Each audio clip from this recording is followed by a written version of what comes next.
क्या अब Haryana high court और हरियाणा सरकार में ठनेगी? क्या हरियाणा सरकार अब कोर्ट के फैसले नहीं मानेगी? और आखिर ऐसा कौन सा Punjab and Haryana high court ने फैसला हरियाणा सरकार के खिलाफ सुना दिया था जिसको नामंजूर किया हरियाणा सरकार ने और फिर से अधिकारी को सस्पेंड कर दिया है?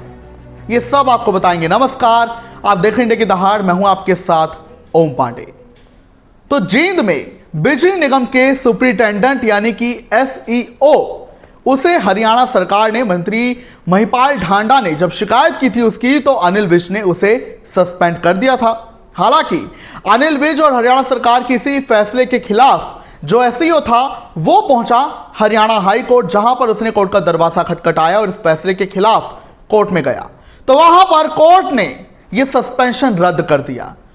कोर्ट ने वो जो दलील हरियाणा सरकार की ओर से दी गई थी एसईओ के निलंबन के लिए, उसे ना स्वीकार किया और उसके सस्पेंशन को रोक दिया।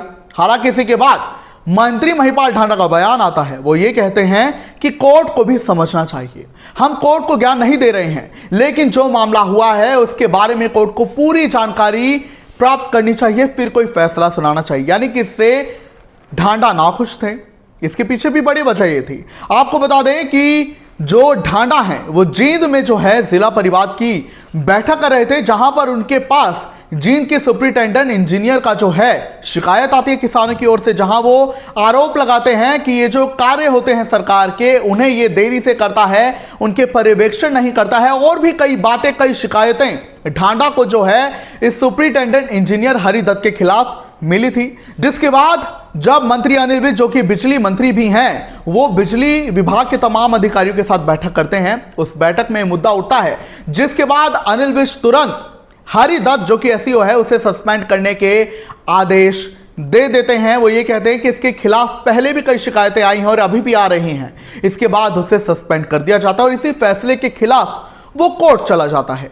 लेकिन अब हरियाणा सरकार ने इस फैसले को कोर्ट के नागवारा किया है।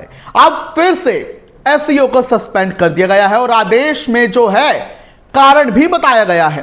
कोर्ट ने तो निलंबन रद्द कर दिया था, जिससे एसईओ हरिदत्त को राहत मिली, लेकिन वो राहत थोड़ी ही समय के लिए थी, क्योंकि अब फिर से हरियाणा सरकार ने उसे सस्पेंड कर दिया है। आपको बता दें कि दक्षिण हरियाणा बिजली वितरण निगम लिमिटेड यानी कि DHBVNL के जो मैनेजिंग डायरेक्टर हैं, उन्होंने उसके निलंबन के आदेश दिए हैं और कारण भी बताया है। जहां कारण में लिखा था कि ये जो एसईओ है ये समय पर कार्य नहीं पूरे कर रहा था, सरकार के कार्रवाई नहीं हो रही थी, और भी कई बातें थी, पर्यवेक्षण नहीं कर रहा था कार्य के, ये आरोप इस पर लगे थे, कई शिकायतें भी आई थी, जिसके बाद इसे सस्पेंड कर दिया गया है। वहीं कोर्ट में सरकार की ओर से ये दलील दी गई थी कि जो ये एसईओ का डिवीजन है उसमें रिकवरी कम हुई है, इसी के चलते इसे सस्पेंड किया जा रहा है, जो कि कोर्ट को नागवारा था। उन्होंने तभी निलंबन रद्द किया, लेकिन अब फिर से एक नया कारण बताया गया और हरिदत्त को फिर से सस्पेंड कर दिया गया है। यानी कि इतना बता रहा है कि हरियाणा सरकार कोर्ट के फैसलों के खिलाफ भी जा सकती है। उन्होंने निलंबन रद्द किया, लेकिन हरियाणा सरकार ने एक नया कारण देते हुए, असल कारण बताते हुए जो है निलंबन कर दिया है। यानी कि अब ऐसा उम्मीद लगाने की अगर कोर्ट ने फैसला सुना दिया तो उसी पर टिक जाएगी हरियाणा सरकार, ये कहना थोड़ा मुश्किल अब हो सकता है। अगर कोई बात हरियाणा सरकार को कोर्ट की ठीक नहीं लगेगी तो निलंबन फिर से हो सकता है, जो कि मामला अपने आप में दर्शा रहा है कि कोर्ट ने भले ही जो भी फैसला सुनाया हो, हरियाणा सरकार का जो अपना मानना था उस हिसाब से इस एसईओ को सस्पेंड कर दिया गया है। क्या कुछ आप कहेंगे इस मामले पर, हमें जरूर बताएं।